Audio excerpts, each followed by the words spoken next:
Assalamualaikum warahmatullahi wabarakatuh.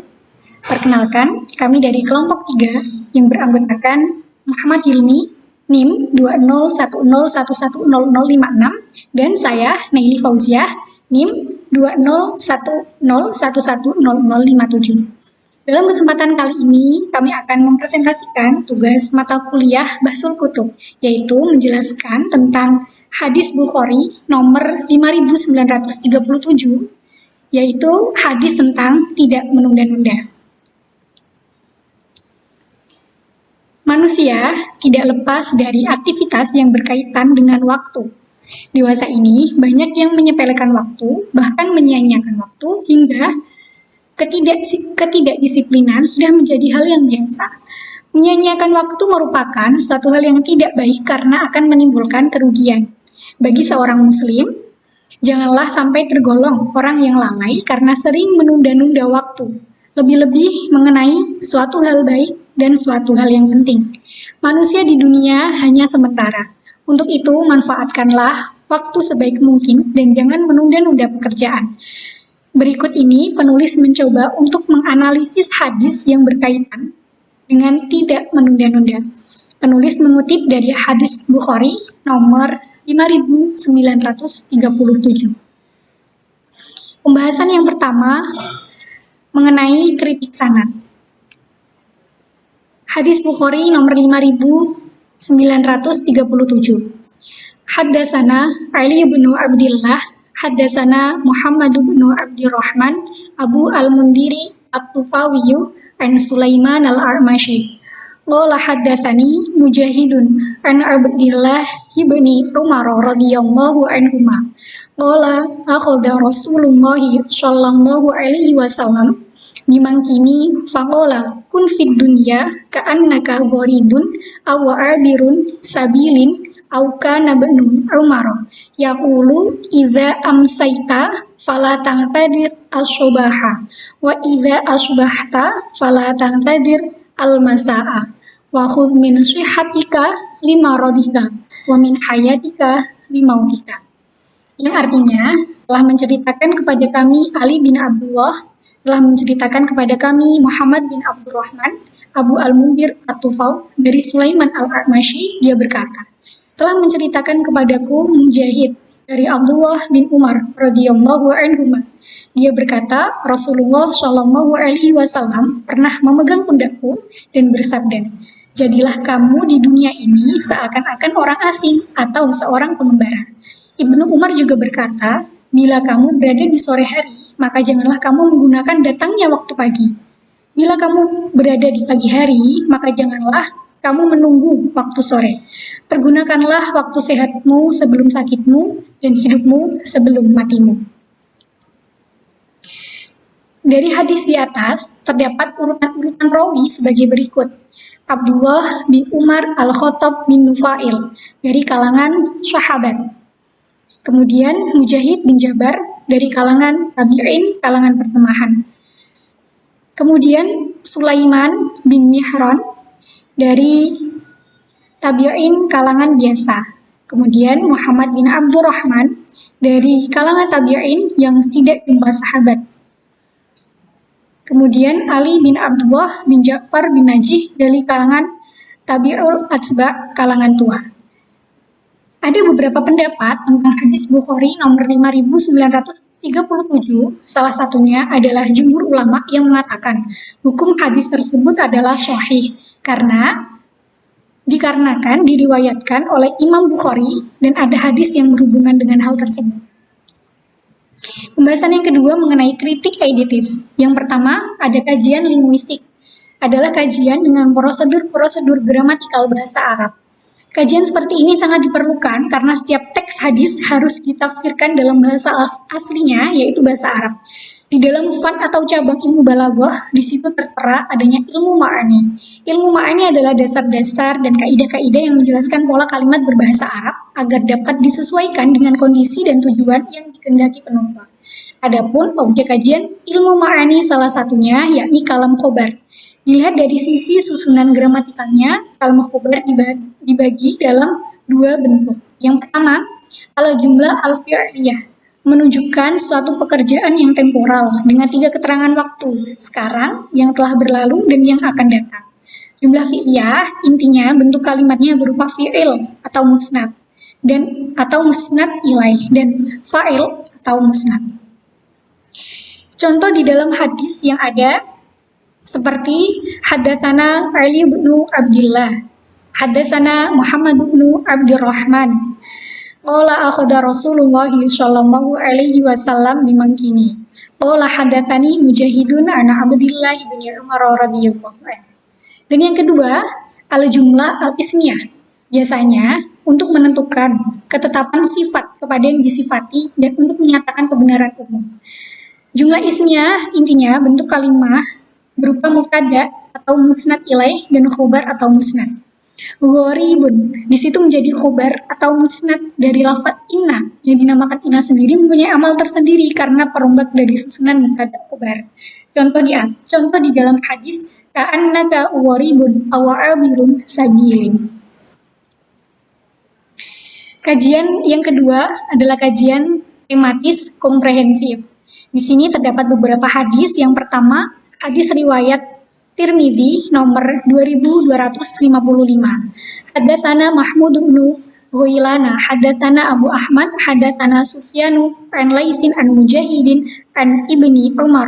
Qala akhadha Rasulullah sallallahu alaihi wasallam bi ba'di jasadi faqala kun fid dunya ka'annaka gharibun aw abiru sabilin wa'udda nafsaka fi ahli al-quburi faqala li Ibnu Umar idza asbahta fala tuhaddits nafsaka bil masai wa idza amsayta fala tuhaddits nafsaka bis subahi wa hum min sihatika qabla saqamika wa min hayatika qabla mautika fa innaka la tadri ya abdallahi masmuka wadan. Qala Abu Isa wa qad ra'a hadal hadithi al-a'maja an Mujahidin an Ibni Umar nahwahu haddatsana Ahmad Ibnu Abdatal Dobiyu Al-Basriyu haddatsana Hamad bin Zaidin an Laisin an Mujahidin an Ibni Umar radhiyallahu Ani Ibni Umar anna Nabiyya sallallahu alaihi wasallam nahwahu.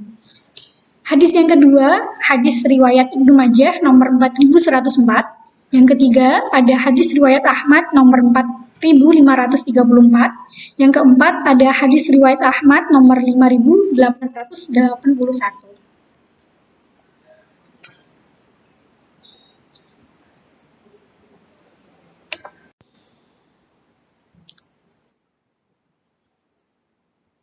Assalamualaikum warahmatullahi wabarakatuh. Perkenalkan, nama saya Muhammad Hilmi, NIM 201011056. Baik, saya akan melanjutkan, yaitu poin ketiga mengenai kajian konformatif, yang merupakan mengkonfirmasi makna hadis dengan petunjuk Al-Quran sebagai sumber tertinggi ajaran. Ayat Al-Quran yang pertama yaitu Quran Surat Ali Imran ayat 133 yang berbunyinya Bismillahirrahmanirrahim. Wasari'u ila maghfiratin min rabbikum wa jannatin arduhas samawati wal ard u'iddat lil muttaqin. Yang berarti, dan bersegeralah kamu kepada ampunan dari Tuhanmu dan kepada surga yang luasnya seluas langit dan bumi yang disediakan untuk orang-orang yang bertakwa. Ayat yang kedua yaitu Quran Surat Al-Anbiya ayat 90 yang berbunyi innahum kanu yusari'una fil khairati wa yad'unana wa ghaba wa rahaba wa kanu lana khashi'in, yang artinya sesungguhnya mereka adalah orang-orang yang selalu bersegera dalam mengerjakan perbuatan yang baik dan mereka berdoa kepada kami dengan harap yang cemas dan mereka adalah orang-orang yang khusyuk kepada kami. Nah, ayat tersebut menunjukkan bahwa sifat orang yang bertakwa dan hamba-hamba Allah yang berdoa mereka akan didengarkan dan dikabulkan Allah. Mereka adalah orang-orang yang bersegera di dalam mengerjakan kebaikan dan tidak menunda-menunda suatu amal. Yang keempat, analisis realitas historis atau asbabul wurudnya, yaitu Ibnu Umar berkata Rasulullah Shallallahu Alaihi Wasallam pernah memegang kedua pundakku. Hal ini menunjukkan perhatian yang besar pada beliau dan saat itu umur beliau masih 12 tahun. Ibnu Umar berkata, beliau pernah memegang kedua pundakku. Rasulullah Shallallahu Alaihi Wasallam bersabda, jadilah engkau di dunia ini seperti orang asing atau penyeberang jalan. Jadi jika manusia mau memahami hadis ini, maka di dalamnya terkandung wasiat penting yang sesuai dengan realita.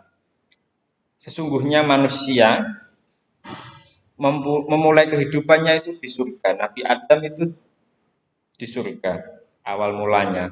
Kemudian diturunkan ke bumi sebagai cobaan.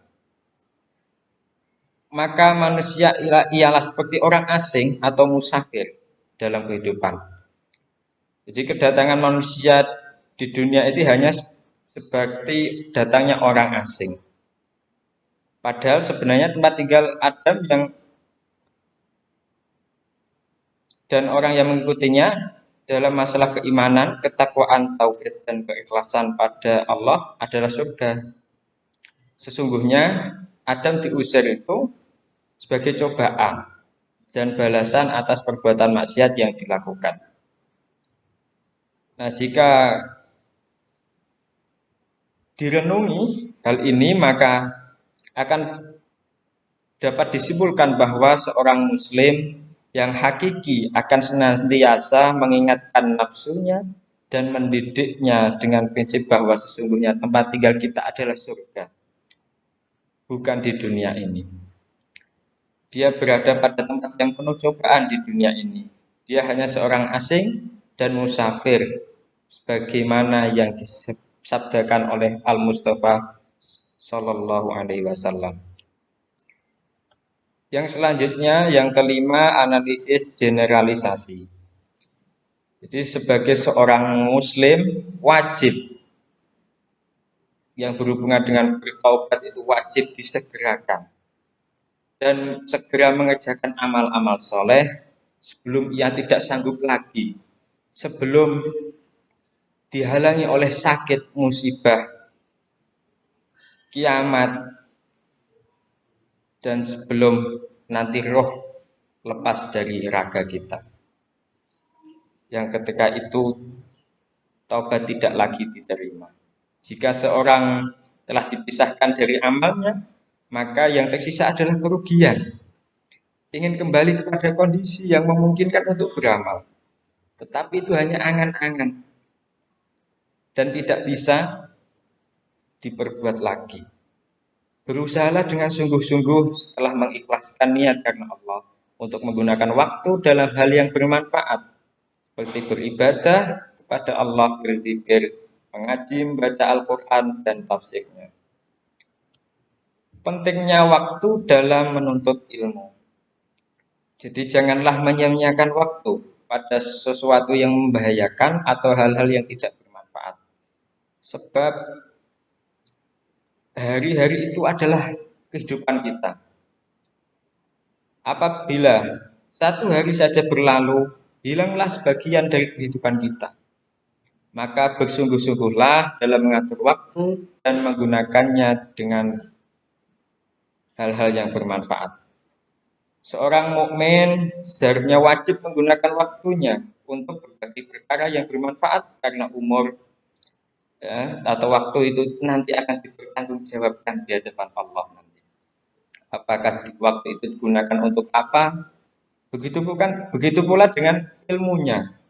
Apa yang telah diamalkan dan sebagainya. Nabi Shallallahu Alaihi Wasallam bersabda, tidak akan beranjak kedua kaki seorang hamba pada hari kiamat hingga ia ditanya tentang umurnya untuk apa ia habiskan, tentang ilmunya apa yang telah diamalkan, tentang hartanya dari mana ia peroleh dan kemana ia habiskan, dan tentang tubuhnya capek dan letihnya selama ini untuk apa ia gunakan.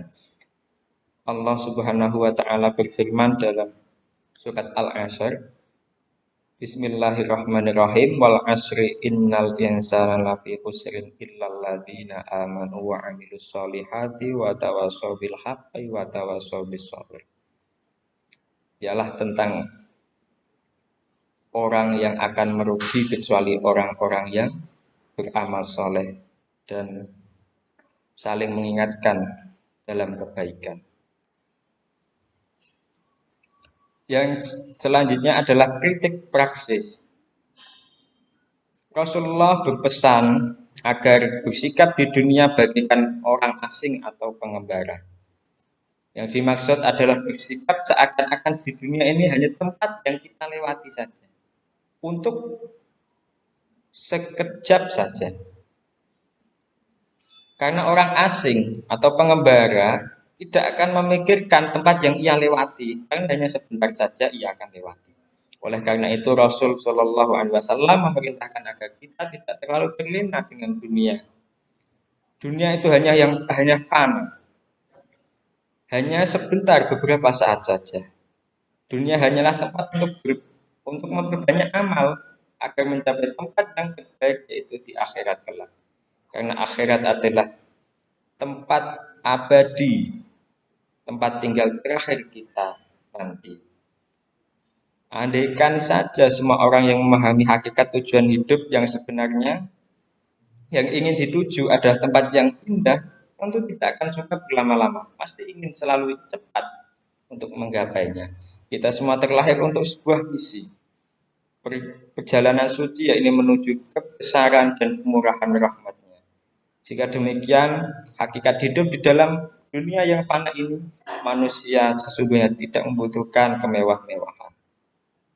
Maka jika setiap jiwa menyadari jika dirinya merupakan seorang pengembara, maka ia pasti akan berhenti untuk melanjutkan perjalanan. Jangan sampai ada penundaan. Jika tak ingin ada penyesalan nanti. Rasulullah Shallallahu Alaihi Wasallam bersabda, zuhudlah terhadap dunia, niscaya engkau akan dicintai Allah. Zuhudlah terhadap manusia, niscaya engkau akan dicintai Allah. Betapa waktu sangatlah singkat, tak sepanjang nafas yang bisa kita tarik atau nafas yang kita tahan untuk keluar. Bila saatnya tiba nanti, maka tak dapat dimajukan atau dimundurkan sedetik pun. Dan semua akan berlalu, tak akan mampu sedetik pun akan kembali. Nah, terakhir, Nabi menepuk pundak Umar. Nabi menepuk pundak Ibnu Umar. Nabi menepuk pundak Ibnu Umar. Jika kamu berada di sore hari, maka janganlah menunda sampai pagi hari. Jika engkau berada di pagi hari, maka janganlah tunda sampai sore. Pergunakanlah sehatmu sebelum datang sakitmu. Pergunakanlah hidupmu sebelum kematianmu. Kesimpulan,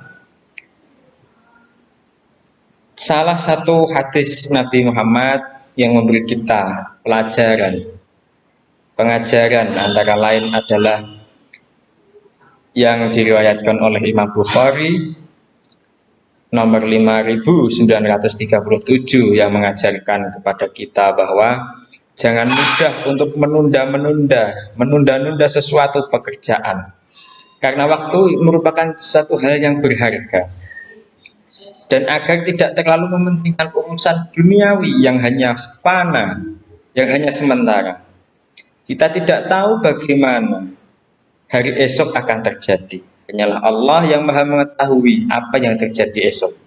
Maka dari itu Rasul berpesan agar kita tidak terlena dengan kefanaan dunia ini. Dunia yang sementara ini. Nah, beberapa cara agar waktu yang kita habiskan menjadi manfaat antara lain, yang pertama bergegas menuntut ilmu di masa muda, yang kedua mengatur waktu dalam menuntut berbagai ilmu dan mengaturnya agar mendapat sesuatu yang bermanfaat. Yang ketiga tidak berlebihan dalam bergaul dan berjalan ke pasar atau sebagainya. untuk sesuatu yang tidak ada manfaatnya, tidak penting juga. Yang keempat adalah tidak terlalu banyak tidur. Dan yang kelima, tidak terlalu banyak makan, minum, dan berjima. Sekian.